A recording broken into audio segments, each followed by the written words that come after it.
그 모래산이 있어요. 모래산인데 모래산 언덕의 남쪽 지방이가 그게 수냄이라는 곳인데 지금도 그게 마을이 있는 거예요.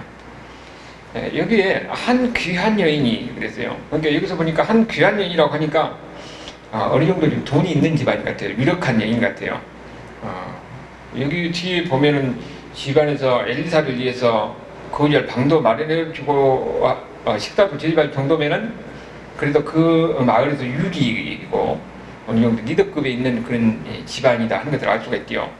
근데 이 여인이 선지자가 거리 지나가는 것을 보고 알아보고 섬기는 거예요. 그러니까 엘리사가 북쪽 이스라엘 이제 곳곳에 이렇게 다니면서 나름대로 사역을 하다가 그쪽 이 여인 집 앞으로 이렇게 많이 지나갔단 모양이죠. 그러니까 그 여인이 이 선지자를 알아본 거예요. 그러면서 뭐라고 하냐면은 남편한테 뭐라고 하니까 이 사람이 하나님의 사람이고 하나님의 거룩한 사람이라는 거예요. 그래서 그를 잘 섬기는 거죠. 잘 대접하고. 그리고 보니까 거기 하는 것이 아니라 이 방도 만들어주고 그 뒤에 지나가면서 하루를 쉬게끔 항상 오고 갈 때 쉬게끔 그렇게 해준 걸 볼 수가 있어요.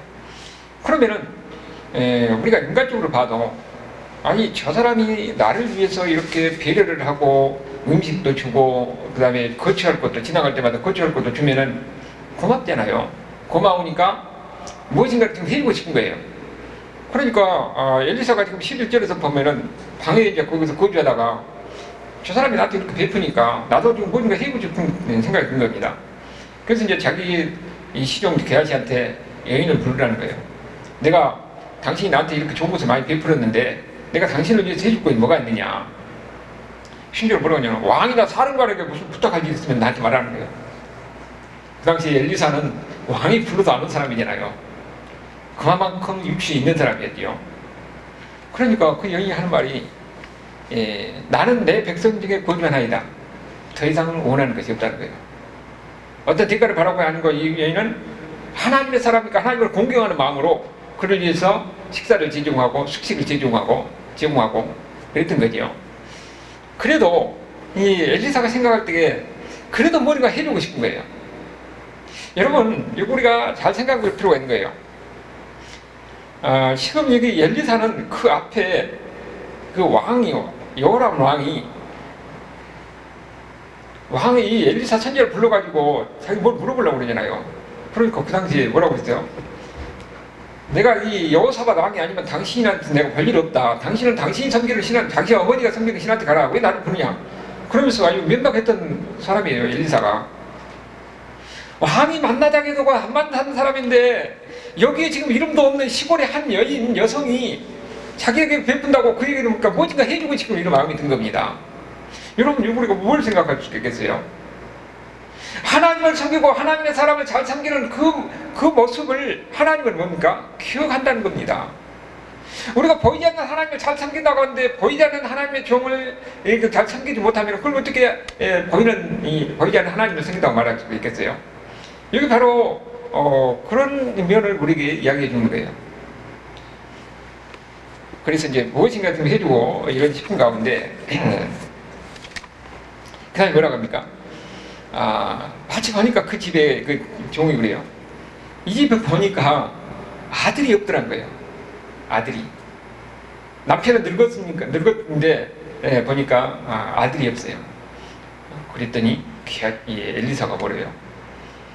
여인을 부르라고 합니다. 여인을 부르라고 해가지고 내년 이맘때 내게 아들이 있을 것이다. 그러니까 뭐라고요? 말도 마시 했어요. 하나님께서 당신의 계획적으로 속이지 마옵소서 그렇게 하잖아요. 그 상상할 수가 없고 자기도 이미 이제 이 상황에서는 더 이상 기대지 않았던 남편이 늙었다고 한 거 보니까 희망이 없는 거지요. 그런 가운데 있는 거예요. 여러분 우리가 여기서 이렇게 가만히 이렇게 보면은 우리가 선지자가 하나님의 말씀을 전할 때는 하나님의 말씀을 받아서 전하는 거거든요. 선지자는 다 자기가 말하는 게 아니라 여호와께서 말씀하시되 그러면서 여호와께서 이렇게 말씀하셨다고 하나님의 말씀을 전해요. 그런데 또 한편으로는 선지자가 선포한 것을 하나님이 인정해서 역사가 일어나는 거예요. 우리가 엘리야 때는 뭐라고 했습니까? 내 말이 없으면은 이스라엘에 비와 이슬도 없을 것이다. 그렇게 이야기하잖아요. 그건 하나님이 그 말 선포한 말 아니었거든요. 그런데 엘리야가 하나님의 임무를 선포하니까 하나님이 그 엘리야 선포를 인정해서 정말로 3년 6개월 동안 비가 안 와버린 겁니다. 여기는 지금 뭐랍니까? 하나님이 엘리사에게 그렇게 하는 말을 안 했어요. 엘리사가 그냥 내년 이맘때 너에게 아들이 있을 것이다. 그러니까 어떻게 되는 거예요? 정말 아들이 생겼잖아요. 선지자가 선포하는 것을 하나님이 인정해 주는 거예요. 그런 가운데서 이런 기적이 일어나는 걸 우리가 보게 되는 거죠. 그리고 우리가 성경에 보면은요, 성경에 보면은 아이를 낳지 못해가지고 아이를 낳는 경우가 많이 나오거든요. 그래서 아브라함 100세가 되고 사라는 90세가 돼가지고 거의 다 늙어갖고 희망이 없을 때 아기를 낳아서 기적같이 아기를 낳았잖아요. 그리고 그 아들 이삭은 뭐냐면은 40에 결혼해갖고 20년 동안 아기가 없었어요. 그런 가운데서 기적같이 야곱과 에서를 낳았어요. 그리고 야곱은 보면은 라헬이 이 자기 언니들은 자식이 10명이나 됐는데 자식이 없으니까 그야말로 남편을 막 둘둘 볶았는데, 그런데 나중에 아이가 생겼어요. 구약에서뿐만 아니라 신약에서도 이 시레와는 아이를 엘리사벳이 아기를 낳을 수 없는데 하나님이 천사를 통해서 가르쳤잖아요. 네가 아기를 낳을 것이다. 그래가지고 그것까지 낳았어요. 그런데 여기 이제 이 성경에서 이렇게 쭉 이렇게 아이를 낳을 수 없는 사람이 아이를 낳는 거 보면은 거기는 하나님의 구속자의 다 중요한 인물들이에요. 그런데 여기는 뭐예요? 하나님의 구속자의 다 아무 중요한 인물도 아니에요. 그리고 여기는 이 아이가 낳고 뭐 무슨 역할을 한 것도 아니에요. 그냥 그 동네에서 살다가 나이 먹었고 늙었고 죽었는지 죽었는지 모르겠지만은 하여튼 그냥 이 특별한 의미 있는 이런 사람은 아니에요. 여러분, 이것이 우리에게 참 하나님의 마음이 무엇인가 하는 것도 중요한 겁니다. 여러분, 우리 자신을 그렇게 봐도 내가 하나님의 큰일한테 특별히 중요한 인물 아닌데, 우리같이 중요한 인물이 아니어도 우리같이 별볼일 없는 사람도 하나님은 우리를 기억하시고 우리의 기도를 들으시고 때로는 우리에게 기적도 베푸시는 이런 하나님이라는 걸 우리가 보이는 겁니다. 그러니까 우리가 희망이 있는 것이죠. 하나님의 특별히 중요한 사람만 하나님이 관심 가지고 그들에게 은혜를 베푸고 기적을 베푸는 것이 아니라 우리와 같이 별로 이름도 없는 사람, 별볼일 없는 사람, 이런 사람에게도 하나님은 은혜를 베푸시는 하나님이다 하는 것을 여기서 우리에게 전해주고 있는 겁니다. 우리가 다른 사람에서 하나님을 잘 섬기고 이웃에 있어서 그리스도의 사랑을 실천하고 그것을 보면은 하나님이 기뻐하시는 겁니다. 그 가운데서 얼마든지 우리의 삶 가운데 하나님의 은혜가 있을 수 있는 거예요. 믿음이라는 것은 보면은 다른 게 있는 게 아니에요. 내가 하나님 믿습니다 하는 거 믿는 것이 아니라 우리 삶을 통해서 내가 믿는 자의 삶을 보여주는 겁니다. 사랑을 보여주고 섬기고 그런 가운데 예수 믿는 사람의 삶을 보여주는 거예요. 여기 이 여인과 같이 하나님의 종을 이렇게 섬기고 자기 있는 것을 가지고 자기 환경과 여건에서 섬기는 그 모습을 우리가 믿는 자의 믿음의 삶이라고 이야기하는 거죠. 우리도 그러니까 얼마든지 할 수가 있는 거죠. 그런데 우리가 한 가지 항상 기억해야 할 것은 내가 하나님을 섬기고 하나님의 종을 섬기고 하나님의 일을 하는 것을 하나님은 기억하시고 하나님을 보신다는 겁니다. 그걸 통해서 우리가 믿음을 보여주는 거죠. 그런데 이런 우리 하나님의 백성들의 삶은 여기는 이 여인이 아들을 달라고 그랬어요? 아니잖아요. 아들을 달라고 안 했는데 하나님이 준 겁니다. 하나님은 우리는 우리의 필요한 것을 다 아신 거예요. 우리의 기도를 들으신 하나님, 우리의 필요한 것을 아신 하나님, 우리가 믿는 대로 믿음의 삶을 살아갈 때에 하나님께서는 우리를 기억하시고 우리 은혜를 베푸신다. 이걸 우리에게 보여주고 있는 겁니다. 그런데 이제 사건이 일어나잖아요. 어떤 사건인가 18절에 보니까 아이가 죽었어요. 아이가 죽으면 어쩌니까 상황이 절박한 상황이 돼요. 지금 어떻게 죽었는지 모르지만은 갑자기 가다가 막 내 머리야 하다가 그냥 애기가 죽었다는 거예요. 그러니까 이 여인이 보니까 여기서 내용을 보면은 참 지혜로운 여인 같아요. 이 사람은 하나님을 아는 사람이죠. 그러니까 당장 바로 어디로 갑니까? 하나님의 사람 엘리사가 있는 갈멜산으로 가요. 그러니까 여기 내용을 보면 그 남편도 왜 가는지는 모르고 남편한테 구체적으로 이야기도 안 해요. 아니 지금 무슨 초하루도 아니고 아직도 아닌데 왜 가냐? 그냥 가서 이 나귀를 데리고 이 산을 데리고 바로 달려가네요.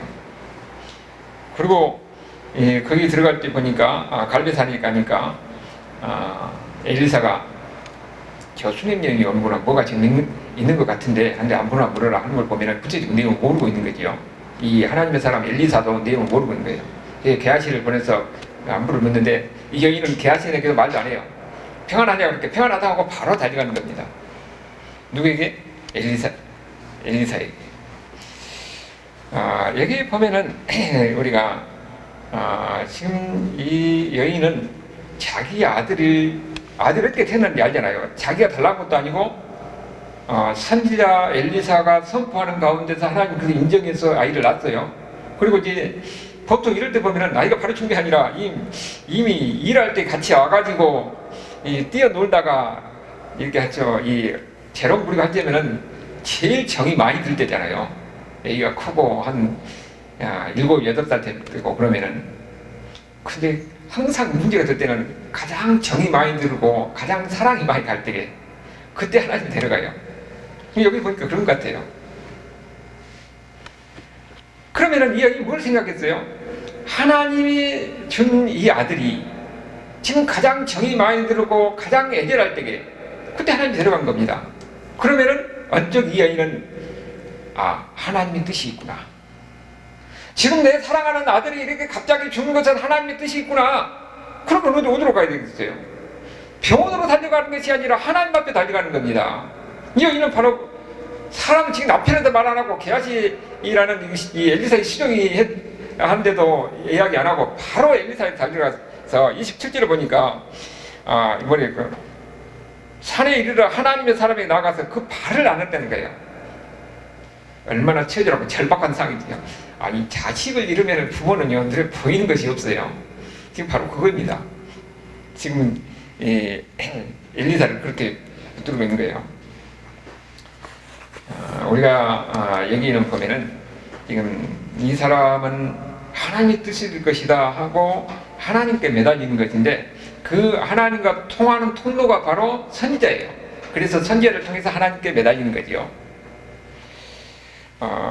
여러분 아까 우리가 오전에 설교에서 그랬었는데 여기 보면은 이 아들이 이렇게 죽는 데는 하나님의 뜻일 것이다. 우리가 모든 사건 뒤에는 보이지 않는 하나님의 역사가 있는 거예요. 우리가 이 살고 죽는 것도 우리가 살아가는데 어려움 있고 힘든 이런 모든 것도 우리는 항상 예수 믿는 사람 어떤 관점으로 봐야 된다고요? 우리 당장 이 사건만 보지 말고 그 사건 뒤에 하나님의 보이지 않는 하나님의 뜻일 것이다. 모든 게 다 하나님의 주권과 하나님의 통치 아래 있기 때문에 그래서 그 하나님께 매달리고 그 하나님께 기도하는 거잖아요.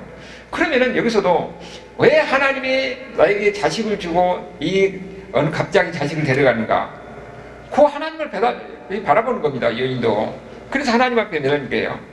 그것이 믿음이에요. 우리는 모든 것을 보이는 대로만 하는 게 아니라 보이지 않는 가운데 더 큰 하나님의 주권과 통치, 모든 게 다 하나님의 손아귀에 있다는 것, 그리고 모든 것에는 하나님의 뜻이 있다는 것, 이거를 바라보면서 하나님께 매달리고 하나님께 기도하는 거죠. 그것이 믿음의 삶이에요. 여기 바로 이 여인을 통해서 그 믿음이 무엇인가 하는 것을 알 수가 있는 거죠. 그러니까 우리도 어려움이 있을 때에, 힘든 상황이 있을 때에, 두려운 상황이 있을 때는 어떻게 됩니까? 먼저 하나님께 가서 하나님께 매달리고 하나님께 기도하는 거예요. 이것이 믿는 자의 삶의 자세예요. 이런 모습을 하나님께서 기뻐하시고 또 이 환경을 통해서 하나님께서 우리를 그렇게 해서 부른 것이에요. 그래서 하나님과 가까이 오고 하나님과 교제하고 이 수면 여인을 통해서 우리에게 그걸 보이는 거지요. 그런데 우리가 여기서 또 한 가지 이렇게 보면은 이 하나님의 사람의 한계도 우리가 이렇게 봐요. 하나님의 사람의 한계도 여기 먼저 보면은 이 엘리사는 갈멜산으로 이 수면 여인이 올라오는데 왜 올라오는지를 모르잖아요. 지금 여기는 뭐라고 그랬어요? 저 사람이 근심이 있는데 여기 왔는데 엘리사가 한 말은 하나님이 나에게 순교가 안 가르쳐주구나 그렇게 얘기하잖아요. 그러니까 지금 이 엘리사도 왜 오는지 이유는 모르고 있는 거예요. 그것도 있고 그 다음에 보면은 이제 이 여인이 오니까 이 엘리사가 뭐라고 합니까? 자기가 안 가고 자기 시종 게하시한테 지팡이를 갖고 와서 그 아이 얼굴을 대라고 그러잖아요. 근데 게하시가 그대로 가서 아이 얼굴에 댔는데 아무 일도 안 일어나요. 하나님의 사람 선지자가 하라고 한 대로 했는데 아무것도 안 일어나는 겁니다. 그럼 아무것도 안 일어나면 지금 어떻게 되겠어요? 그래서 32절, 33절을 보면은 하나님 앞에 매달린 겁니다. 엘리사가 하나님 앞에 매달린 게 하나님께 기도하는 거예요. 안 되면 우리는 할 수 있는 건 뭡니까? 기도하는 겁니다. 왜 기도해요? 하나님의 능력을 믿기 때문에. 하나님의 능력을 구하고 은혜를 구하고 기도하는 거예요. 우리가 여기 보면은 하나님의 사람이 믿음으로 선포할 수 있어요. 믿음으로 선포하는데 하나님이 다 그것을 인정해 주냐? 그건 아니에요. 들을 때도 있고 안 들을 때도 있는 겁니다. 이 목회자가 이게 선포를 했는데 되면은 다행인데 안 되면은 얼마나 창피하겠어요. 그때는 보여요. 안 되면은 거기에도 하나님이 오히려 나를 낮추고 더 겸손하게 해서 하나님 앞에 내 낮추려고 하는 하나님의 뜻이 있구나 그러면서 무릎 꿇고 하나님 앞에 매달리고 기도하는 겁니다. 우리는 내가 자기가 뭐 대단한 사람이에요. 하나님의 종이게 하나님 앞에 쓰인 것 뿐이지 하나님께서 응답해서 하나님께 역사가 일어나면 그건 또 하나님의 뜻인 것이고 내가 선포했는데 하나님 준비하고 이렇게 했는데 안 되면은 안 되는 것도 하나님이 이것들 통해서 더 나를 더 낮추려고 하구나 그러면서 더 무릎 꿇고 더 기도하고 그렇게 우리가 받아들이는 거예요. 엘리사는 그러니까 지금 상황에서 이 상황에 자기가 한 대로 안 되니까 어떻게 됩니까? 무릎 꿇고 기도하잖아요. 그런 가운데서 이 엘리사가 기도하는데 어떻게 기도하는 겁니까? 34절을 보면은 엘리사만은 좀 특별하게 해요. 아이가 이제 죽은 아이가 지금 엎드려져 있는데 올라가가지고 아이 얼굴에다가 그의 입에다가 자기 입도 대고 그의 눈에다가 자기 눈도 맞추고 그러면서 이런 특별한 방식으로 이렇게 기도하잖아요. 그랬더니 아이가 살이 참 따뜻해지다가 30여 년에 또 다시 한번 그렇게 한 거예요. 그랬더니 아이가 살아났더라는 거죠. 눈을 뜨고. 여기 보면은 이 수면 여인은 지금 뭘 경험했어요? 이게 죽었다가 살아난 아이를 통해서 엄청난 사건을 경험하잖아요. 죽은 아이가 살아난 것을 경험한 겁니다. 놀라운 일을 경험하는 거예요. 하나님의 은혜를. 우리가 보면은요, 하나님의 은혜를 경험할 때는 거의 대부분 보면은 그 전에 상당히 위기가 있어요. 엄청난 그런 절박한 그런 상황, 위기 상황에서 있다가 그 상황이 지나면은 하나님의 역사, 하나님의 기적을 많이 경험하더라고요. 그러니까 우리가 볼 때는 항상 그래요. 하나님 왜 안 들으니까 이거 내가 죽겠는데. 그런데 마지막 순간에 보면 하나님의 역사하는 경우가 많이 있어요.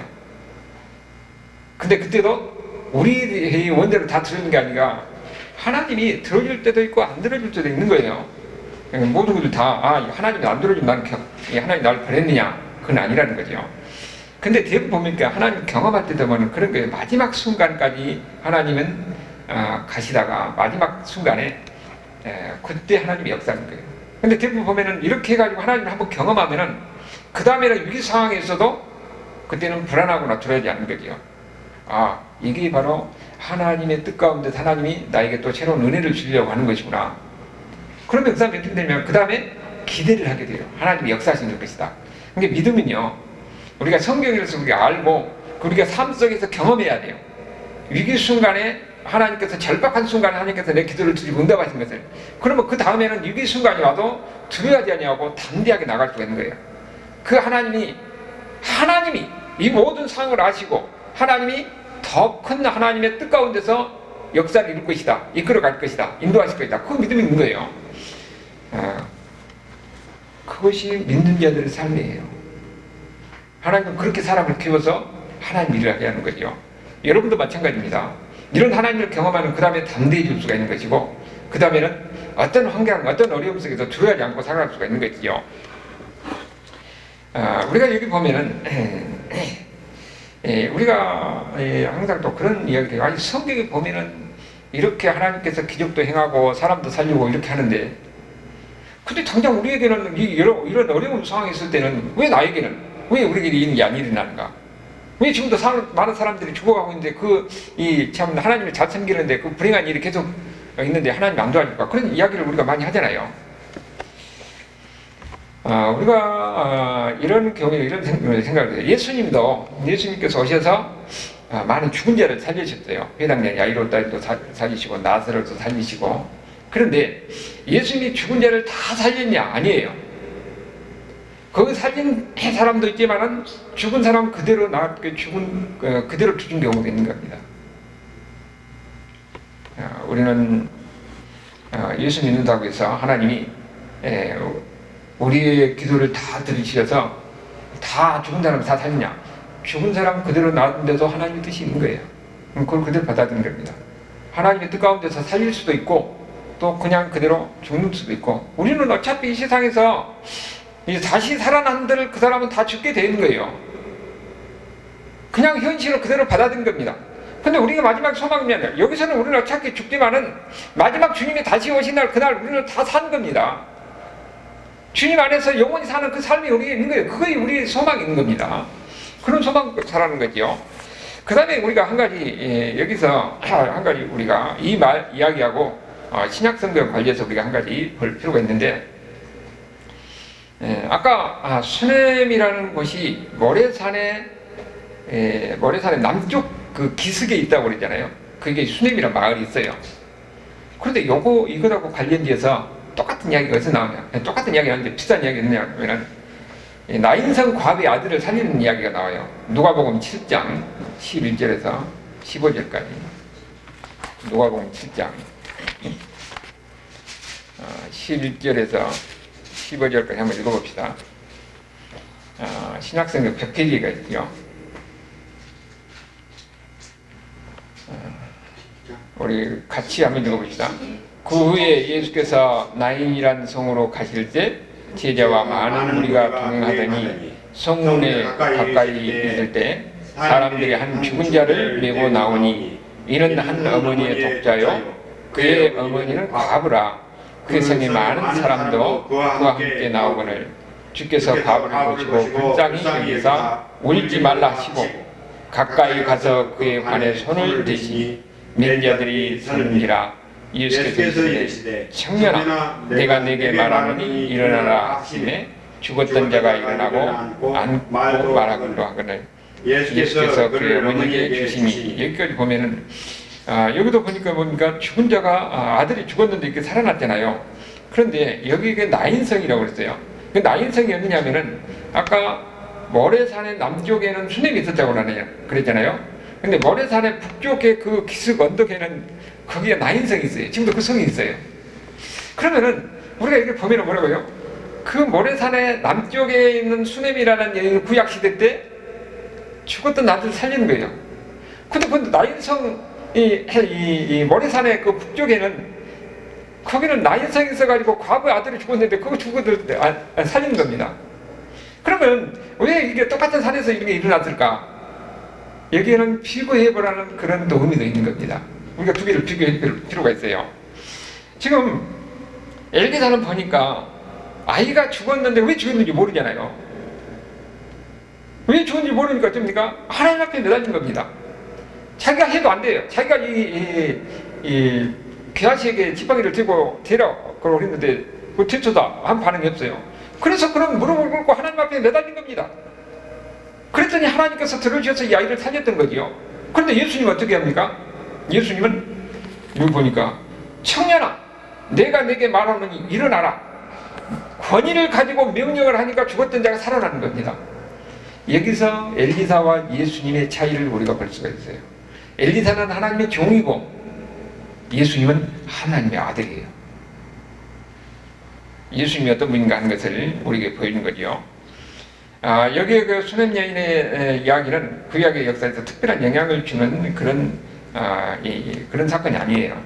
그냥 이름 없는 한 여인의 그들에게 불쌍히 여기서 아들을 주고 그 죽었던 아이가 엘리사의 기도를 통해서 하나님이 살리는 거지요. 그런데 예수님은 어떻습니까? 예수님은 여기에 있는 해석과 비교할 수 없을 정도로 하나님이 예수님이 바로 누구인가 하는 것을 이 비교대로 확연히 보여주는 거죠. 하나님의 권위를 가지고 명령하니까 죽었던 자가 살아났더라 하는 것을 우리에게 보이는 겁니다. 우리는 예수님 안에서는 모든 사망도 결국은 극복할 수 있는 이런 예수님인데, 그런데 우리가 이 세상에서 삶 가운데서는 우리에게는 이 죽음이라는 것은 우리 고난이라든지 어려움이라든지 죽음의 그림자는 어쩔 수 없는 이런 삶이죠. 그러나 이것이 우리에게 끝이 아닙니다. 우리는 고난도 경험하고 어려움도 경험하고 그럴수록 우리는 무엇을 봐야 되냐? 사망을 이기시는 예수님을 바라보고 그 예수님 안에서 우리가 소망을 보고 사는 겁니다. 그래서 로마서 8장 38절에서 우리에게 주는 말씀이 있죠. 우리가 무엇을 바라보고 되냐. 이 로마서는 8장 그 마지막이 거기가 사실상 하고자 하는 말의 핵심이고 그게 끝이에요. 8장 38절 39절을 보니까